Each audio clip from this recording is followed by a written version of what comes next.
Let's talk about Matteo Uiagalelei.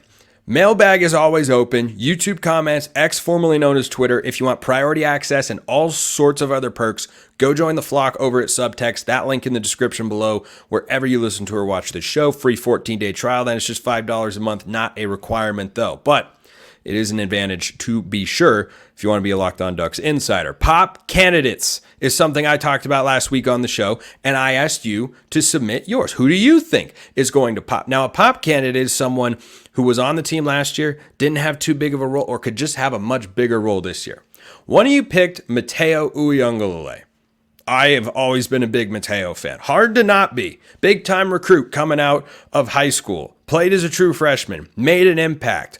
Good football player. Jonathan, I respect the boldness here, Jonathan. If I were to fully emulate Josh Pate, this would be a 9.75 on Josh Pate's boldness scale. Jonathan thinks Matayo Uiagalelei is going to get 12 sacks this year. Okay, that's a lot of sacks. Now, I am exceedingly high on Oregon's defensive line. Matteo is a reason why. He's not the only reason why. And I'll give you a few reasons why he's not getting 12 sacks this year. Could he be more productive than last year? Yes. He went down for just 2 sacks. Should have been 3 because, the Texas Tech one, they called a penalty, but Matteo had the sack. So he had 3 sacks essentially last year. Made a bunch of plays in the run game as well. The last time an Oregon football player hit double-digit sacks was 2015. DeForest Buckner had 10.5 sacks, and he was the Pac-12 Defensive Player of the Year. Double-digit sack seasons are exceedingly difficult to come by. For reference, this past year, the Pac-12 Defensive Player of the Year, RIP, was Latu, first-round pick of the Indianapolis Colts. One of the most dominant defensive ends we saw in that league ever. That guy was freakishly good. If I were to make an all-decade Pac-12 defense, Kayvon Thibodeau would be one defensive end and Latu would be the other, because I have not seen 2 guys that impact the game more than those 2 individually. So getting double-digit sacks, Oregon has not seen that once this year starts. It will have been 9 years since that last took place. And you go back into the history books a little bit, it doesn't happen very often at all, at least not in the modern era of Oregon football, 2010 and beyond. So prior to Defo in 2015, the last double-digit sack season was Kenny Rowe, great speed rusher. He had 11.5 in 2009.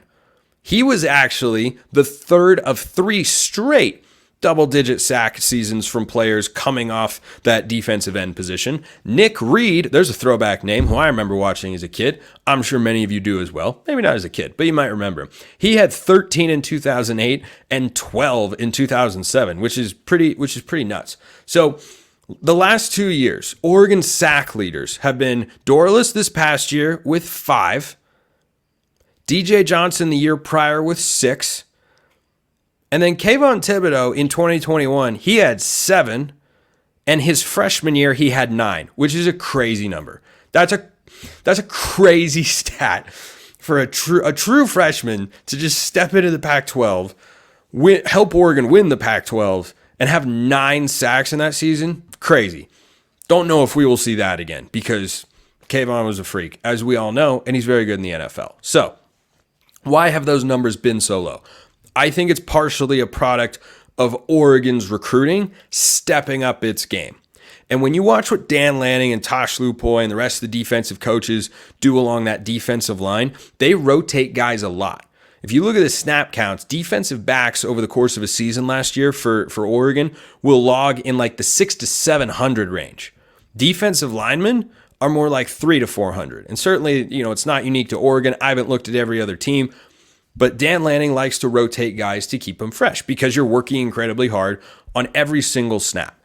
And you only do that if you feel like you have the personnel to not drop off from one line change to the next one.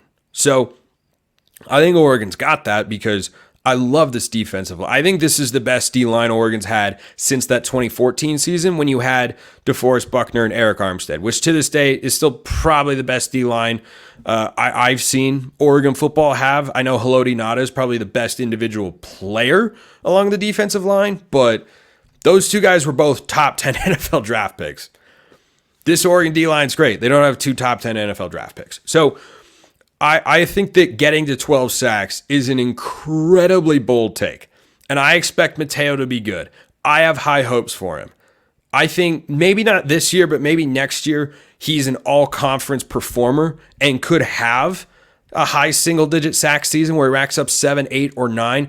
Getting to 12, not going to happen. Not just because of his youth. He's going into his true sophomore campaign. Certainly, I expect him to make a sophomore jump. But there are just other guys that are going to be getting after the quarterback. Like you're just not going to have the opportunity to rush the passer that often. And certainly Matteo is talented enough and big enough to be that sort of guy. I just don't see him being on the field all the time. And by the way, this is a good thing. This is not an indictment of Matteo. This is not, something bad about Oregon's defense. This is a great thing about Oregon's defense. There are a lot of defenses. I think there have been Oregon defensive lines, frankly. You look at like the early Cristobal years of the Willie Taggart team, the last Helfrich team. If a guy as talented as Matteo was on the team, he'd barely be able to come off the field. But now he's one of several guys that's working into the rotation. So 12 sacks, I respect the bold claim. I respect it. I just don't see it because he and Tatum Tuioti and Blake Purchase, those guys are studs. They're all studs. And, which guy you want to put on the field, I think Oregon's versatility along the defensive line is high level. I think you can have some really, really fun pass rush packages where you have Jordan Burch as the biggest guy and you put those three on the field or put Elijah Rushing out there, see what Amarion Winston brings to the table. Like, I am so high on that defensive line. But I love it. And by the way, Jonathan was not the only one who picked Matteo as a pop candidate. I think it's a reasonable selection. I don't know about 12 sacks, though. I think that's a bit much. Another one that came in was Jaden Lamar. So, Jaden Lamar, 4-star true freshman a year ago, I believe redshirted, and going into this year, he's third on the depth chart? I think. Maybe. I'll get to that in a sec. Last year, he had 24 carries for 113 yards and 1 touchdown, which was mostly mop-up duty. I mean, the only meaningful snaps he played were in the Fiesta Bowl. He was lead blocker on that Bucky Irving 3rd and 8 sweep where he pancaked 2 guys. It was awesome. It was absolutely awesome. He could have a bigger role this year. It's hard to play running back as a true freshman. The Royce Freemans, Thomas Tyners of the world, LaMichael James, that's not that common. I mean, at Oregon, it's sounds a little bit more common, but that's a difficult thing to do. In 2022, when Oregon had a fully healthy assortment of running backs to hand the ball to, Sean Dollars and Jordan James both had exactly 194 rushing yards each, which is more than Lamar had a year ago. Like, once Whittington went down, it was a 2-headed backfield. I think you will see some semblance of a 3-headed backfield. I just wonder what sort of personnel packages Jaden Lamar would be in for and where he is on the depth chart. I mean, Jay Harris looked awesome. D2 All-American at Northwest Missouri State. He's got the size, and you're just wondering, okay, can he run at the Division I level? Yeah, he was bowling over. Granted, Kamar Mathudi is a true freshman, but I mean, even non-true freshmen were struggling to get him to the ground. So if you're talking about, a 21 personnel package, 2 backs, 1 tight end, and going, back to that, which I loved. I thought Oregon had great success with it. I'd love to see him bring that back.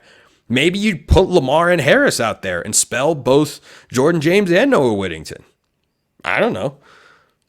I'd expect Jaden Lamar to have more yards than he did a year ago, 113. I'd be surprised if it goes over 300.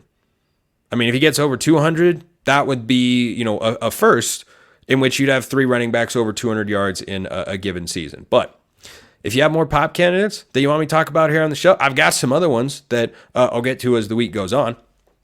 Let me know. Drop your thoughts. Drop me a note, DM, subtext, however. Oregon baseball is super super. And we're going to talk about Super Kevin Sider coming up next. Have I ever told you how super FanDuel is? Well, if I have, it bears repeating. It's winner take all time in the NBA, and the NHL playoffs are in full force, and FanDuel is giving you a shot to bring home a big win of your own. Right now, new customers get $150 in bonus bets with any winning $5 bet. That's $150 to bet on spreads, money lines, player props, and more. Oregon's win total is up there at 10.5. You can bet individual games, just Oregon plus 1.5 against Ohio State. Give me the Ducks on that one. Every day of the week and twice on Sunday. Getting points at home, I love it. Visit FanDuel.com/lockedon. Make every playoff shot count. FanDuel.com/lockedon. FanDuel, America's #1 sportsbook and our official sportsbook sponsor here at the Locked On Network.